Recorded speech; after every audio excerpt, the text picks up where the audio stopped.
இந்த மனையடி சாஸ்திரம் அப்படின்னு ஒரு அட்டவணை இருக்கும். இத்தனை இத்தனை அடிகள் வச்சா நல்லது, இத்தனை அடிகள் வச்சீங்கன்னா அது ரொம்ப கெடுதல். எப்படி ஒரு நன்மையிலிருந்து அதி நன்மைக்கு போகுது, இதை ஒன்று குறைக்கிறதுனால அதி தீமை அப்படிங்கிறதுக்கு போகுது. காற்றினுடைய அழுத்தம், இந்த காற்றினுடைய அழுத்தம் உங்க மேல செயல்படும். என்ன இருக்கும், ப்ரெஷர் வந்து ஜாஸ்தியா இருக்கும். எவ்வளோ ப்ரெஷர் உள்ள வருது, இந்த இவ்வளோ ப்ரெஷர் உங்க உடல்ல என்ன மாற்றத்தை ஏற்படுத்துது? இன்னும் புரியுற மாதிரி சொல்லட்டுமா? இந்த மனையடி சாஸ்திரம் அப்படின்னு ஒரு அட்டவணை இருக்கும். அந்த அட்டவணையில் பார்த்தீங்கன்னா இத்தனை இத்தனை அடிகள் வச்சா நல்லது, இத்தனை அடிகள் வச்சிங்கன்னா அது ரொம்ப கெடுதல், 9 அடி வச்சா நல்லா இருக்காது, 10 அடி வச்சிங்கன்னா நல்லா இருக்கும், 11 அடி வச்சிங்க அப்படின்னா சூப்பராக இருக்கும்.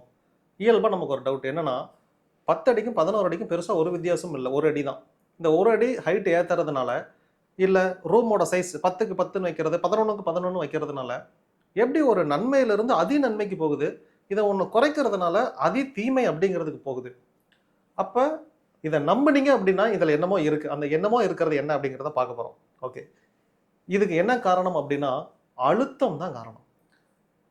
என்ன அழுத்தம் அப்படின்னு கேட்டிங்கன்னா காற்றினுடைய அழுத்தம். இந்த காற்றினுடைய அழுத்தம் உங்கள் மேலே செயல்படும். இன்னும் புரியுற மாதிரி சொல்லட்டுமா? உங்களுக்கு ஒரு பேய் கதை சொல்கிறேன். அதாவது ஒரு 10க்கு 10 ரூம் இமேஜின் பண்ணிக்கோங்க. அதோட மெயின் டோர், உள்ளே வரக்கூடிய மெயின் டோர் இங்கே இருக்குது. இதுக்கு பக்கத்திலேயே பாத்ரூம் டோர் இங்கே பேரலெல்லாம் இருக்குது. இதுக்கு பக்கத்திலேயே பாத்ரூம் டோர் இருக்குது. இது வந்து மரக்கதவு, இது வந்து பிளாஸ்டிக் டோர். ஓகேங்களா? இப்போது இந்த பாத்ரூம் பிளாஸ்டிக் டோர் வந்து திறந்து இருக்குதுன்னு வச்சுக்கோங்க, இப்படி இருக்குது. ஓகேங்களா? இந்த மெயின் டோர் வந்து சாத்தி இருக்குது. நான் பெட்ரூம்குள்ளே இருக்கேன், இந்த டோர் வந்து சாத்தி இருக்கு. இப்போது இந்த மெயின் டோரை நான் இப்படி திறந்தேன்னு வச்சுக்கோங்களேன், வெளியே வந்து ஹால் இருக்குதுன்னு வச்சுக்கோங்க. ஹாலில் என்ன இருக்கும், ப்ரெஷர் வந்து ஜாஸ்தியாக இருக்கும். ஆமாம் தானே? இப்போ வெளியே திறந்த உடனே இங்க உள்ள இருக்கிற அந்த அடைபற்று காற்று வெளியே சர்றன்னு போகும். வெளியே போகும்போது என்ன ஆகும்னா, இது வெளியே போன ஃபோர்ஸுக்கு இந்த பிளாஸ்டிக் டோரு அப்படியே டக்குன்னு வந்து சாத்திக்கும். இதை சாத்துற இது நிறைய பேர் உங்க வீட்டில் ஃபீல் பண்ணியிருப்பீங்க. இதை சில பேர் பயந்தவங்களும் உண்டு. அது என்ன, இந்த டோரை திறந்தா இந்த டோர் வந்து ஆட்டோமேட்டிக்காக சாத்துது அப்படின்னா, இவ்வளோதான் நடக்குது. இப்போ எத்தனைக்கு எத்தனை சைஸ் இருந்துச்சு அப்படின்னா, எவ்வளோ ப்ரெஷர் உள்ள வருது, இந்த இவ்வளோ ப்ரெஷர் உங்க உடல்ல என்ன மாற்றத்தை ஏற்படுத்துது, இதை ஒருத்தங்க கண்டுபிடிச்சிருக்காங்க.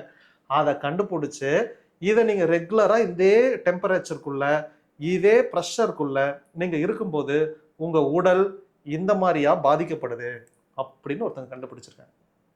இதை கண்டுபிடிச்சுதான் இவ்வளோ நீளம் வைங்க, இவ்வளோ அகலம் வைங்க, இந்த ரூமை இப்படி கட்டுங்க அப்படின்னு வரையறுத்து கொடுத்துருக்காங்க.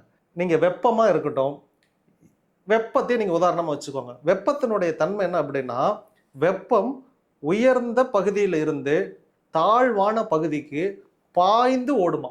அறிவியல் படி அவங்க எப்படி சொல்லி கொடுத்துருக்காங்கன்னா, ஓடும்னு கூட சொல்லல, பாய்ந்து ஓடும்.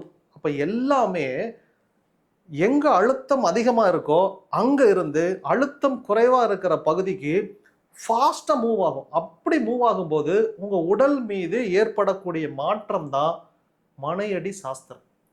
இதுலயே இவ்வளோ ப்ரெஷர்ல நீங்க தொடர்ந்து இருக்கிறீங்க அப்படின்னா என்ன ஆகும், இந்த உடல் டேமேஜ் ஆகும். இப்போ ஒரு கார் டயர் எடுத்துக்கோங்க. கார்ல வந்து 30 PSI வந்து அளவு இருக்கணும், எப்போதுமே காத்து இருக்கணும். இப்படி இருந்துச்சு அப்படின்னா, ஏதாவது ஒரு பாறையில நான் மோதுறேன், கல்லுல மோதுறேன் அப்படின்னா உள்ள ஏர் இருக்கிறங்காட்டி என்னோட வீல் வந்து ப்ரொடெக்ட் பண்ணப்படும். ஓகேங்களா? ப்ரெஷர் இல்லை, 30 இருக்க வேண்டிய இடத்துல 20 தான் இருக்குதுன்னு வச்சுக்கோங்களேன். இப்போ அதே மாதிரி ஒரு கல்லுல போய் நான் மோதுறேன். மோதும் போது என்ன ஆகும் அப்படின்னா, டம்முன்னு இடிச்சு ரிம் அடி வாங்கி ரிம்மு பெண்ட் ஆயிரும். இப்படியே ஒரு 10 தடவை இடிக்கிறேன்னு வச்சுக்கோங்களேன். இப்போ வீல் அலைன்மெண்ட் விட்டீங்கன்னா, சார் உங்களுக்கு அறிவு இருக்கா, இப்படிதான் காரை ஓட்டுவீங்களா, ப்ரெஷர் மெயின்டைன் பண்ணணும்னு உங்களுக்கு தெரியாதா, காத்துன்னு ஒதுக்கு என்ன கொடுத்துருக்கோம். இப்போ காத்துங்கிறத தாண்டி நைட்ரஜன் போயிட்டாங்க, N2 கொடுத்துட்டாங்க.